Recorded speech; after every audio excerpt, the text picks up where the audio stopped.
we're talking about Kyle Shanahan and his decision-making in this game. Now let's talk about his attitude since the game happened, after the game, and then in his conference call yesterday. You heard it. What'd you think?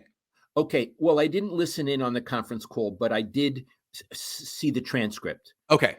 Because, I'm not a reporter anymore, but I did see the transcript. So there are two parts of behavior about Shanahan that, Iggy, I would like to talk about. One, after the game, he was extremely defensive, and defensive is clearly the term I want to use. And it's never attractive to be defensive. Remember, he's the face of the franchise. Right. Okay. So Iggy asked him, why'd you run him on 2nd and 8? And he said something snotty. Would it be better at 2nd and 4? Yeah, I said, why were you compelled to run him between the tackles in that situation of the game, 2nd and 8? He said, would it have been better on 2nd and 4? Very snarky. Yeah. So he doesn't answer the question. Right. He asks another question. Yeah. And the question is snotty. Mm-hmm. It's like, essentially, what the hell do you know what you're talking about? Right. How can you dare to question me? So he avoids it, but he shows that he's not solid in because he has an answer. Right. He's solid. He knows that he screwed up. Yes. But he can't admit it.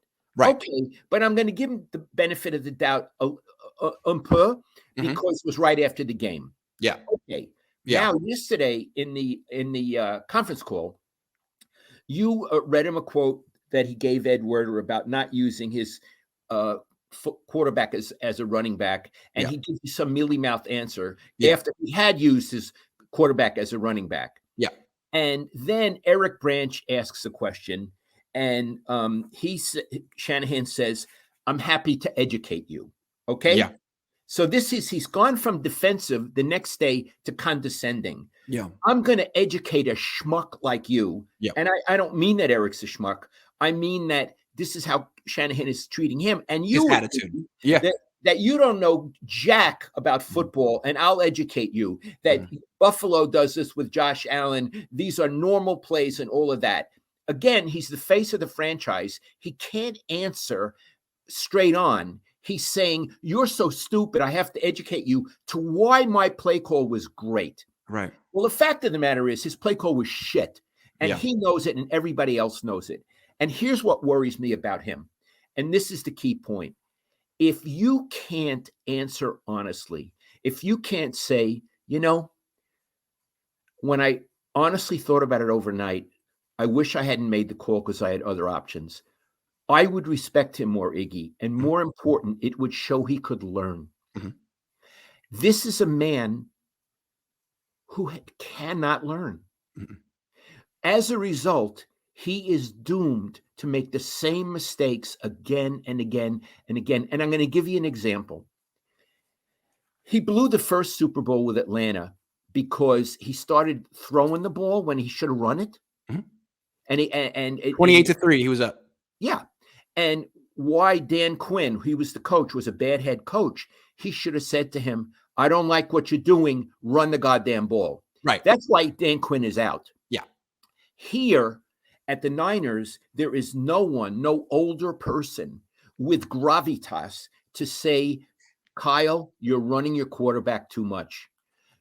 You can't do it. So he doesn't learn from his own mistakes because he doesn't self-investigate, and he doesn't have a person, i.e. his father or somebody like him on the team to say, son, don't run him anymore. Wait till the fourth quarter. So this is a man, Iggy, over a decade now. I don't know, was Atlanta a decade ago? A long time ago, has shown no ability to listen and learn. And there's more. There's more. Hold on, real quick. RG3, 10 years ago. Yes. Same. I mean, that was the other young quarterback who was mobile. He tried to develop and got him broken the same way, running him too much. I want to say, as you guys know, I wrote a book on Bill Walsh when he came back to Stanford for the 1992 season. And Bill was extremely generous. I sat in all the coaches' meetings. And it was like a graduate seminar. All the guys would sit around, Keena Turner was there and Fred Von Oppen, serious people, Tommy Homo. And sometimes they would disagree with Bill, or they would say, I think Bill, would you consider this? I think we ought to do it this way. Well, if you said that to Bill, his initial reaction was, you better make a good case, which is fair. He was the head coach and he was Bill Walsh. But if you could make a good case, he would sit there like this, Iggy. He would lean back in his chair and he'd say, you know what? You have a point. He was a great coach because he listened, right? Because he learned, because he changed. And he was Bill Walsh. Kyle Shanahan isn't Bill Walsh. He's not even close to being Bill Walsh. No. He should have some of Bill's humility, willingness to learn, and willingness to not always be right. Agree. And I think what was so intriguing about this whole Trey Lance experiment is it felt like Steve Young 2.0. We've seen this play out, or how it should play out. Bill Walsh did it. And it never involved running Steve Young between the tackles. Oh, God, no. And in fact, I've told you this, Iggy. I used to talk to the offensive line coach, Bob McKittrick. He was the most wonderful man. And he was so honest. And he told me that when Steve started and he would play, he was pissed because there would be a passing play and all of a sudden Steve would run. Mm-hmm. And he says, my offensive linemen don't know what to do. That wasn't the play. Mm-hmm. And then they had to take Steve aside and said, listen, you're playing for the 49ers. We don't want a running quarterback. We want a throwing quarterback. Right. And Steve became great because they told him, we will not run you all the time. We want you to pass all the time. Right. And what's funny is him running all the time was like 6 runs a game. Trey's over here running 13. His first start, he ran 16 times. I didn't do this with Steve Young. And if Kyle felt that was the only way he could win with Trey Lance this year, he shouldn't play him. I agree. Because you're trying to develop him as a passer. Bill wouldn't have played Steve Young if he felt that's how I have to use him. No, he wouldn't have wanted him. So, Iggy, if you're running him 12 times a game, you're going to get him hurt because he gets his running backs hurt. Yes. He's got 2 hurt right now. Yes. But again, I'll never understand it. The Niners have proven they can go so far with their elite defense and handing off to running backs. They went to a Super Bowl doing that. All you need now is just a quarterback who can throw it a little bit further down the field to stretch the field. You have that. You might have that. And Lance, he looked promising with his downfield throws. He didn't need to be part of the running game. The running game was already good. His job could have been handoff 40 times a game. That's what Jimmy does. Honestly, Dad, I don't understand why he had to be so involved.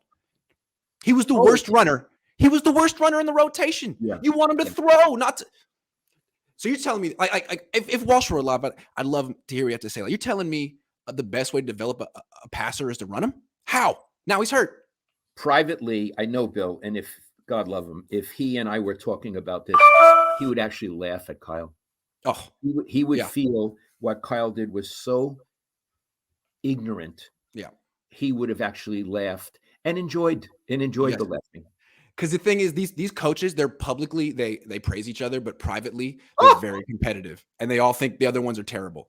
Yeah, Bill, whenever I'd mention a coach's name, he'd always say, he's good, Lowell, but he's not cutting edge. He always said that to me. And he would call you to basically be like, this guy. Look, everyone thinks he's good. What about this guy? Right? Yes. Pretty much. Yeah. Exactly. Yeah. Yeah. Okay. So look, I guess you're hearing in my voice that I am really critical of Kyle Shanahan. I'm critical of that call, of how he used his quarterback and how he then talked about it. Yeah. I feel he's really, really showing immaturity, lack of leadership. Harry Truman said the buck stops here. Mm-hmm. This guy's always, whatever the buck is, Kyle Shanahan has no concept of that. Look, you're from Brooklyn. You're a plain talker. I feel like you're talking around it. I feel like what you're saying is he's not a head coach. Boy, that's interesting. You know what, Iggy? I'll go for that. Sorry. We don't have to belabor the point, but that sounds like what you're saying. I mean, look, he's had very good teams. They've put together a good roster. They got some good players. The defense is always great. The offense, the decision-making, the head coach, I don't know. I mean, also, let's talk about the offense real quick. We're talking about his attitude. The offense he had in Atlanta, which is what the Niners thought they were bringing in, is not the offense they have here. This offense is a gimmick, college-style, trick you run game offense, which works in the regular season but doesn't really work in the playoffs. And why are they doing it? Everyone has to play running back on this team. Oh, you make $25 million playing wide receiver, you better play running back. Oh, you're our quarterback that we gave up 3 first-round picks for, you better freaking play running back too. What is this? No other team does that. All the rules are set up for you to pass in the NFL. If you breathe on a quarterback in the pocket, that's a 15-yard penalty. You're suspended and fined. But you run in between. Kyle is he's beyond me. He's too smart. I just don't understand. I can't keep up. What he said yesterday was, guys really get hurt in the pocket. So that's how he justified running the guy up, through the tackles. I don't think so. That was weak. Hey, Kyle, that was weak. You're telling me Tom Brady's 45 years old, could probably keep playing until he's 55 because you're not allowed to touch him in the pocket. And no. Hey, I think the Bucs are going to start running Brady between the tackles because it's such an opportunity. He might get 4 yards. Those are good 4 yards. You want those 4 yards.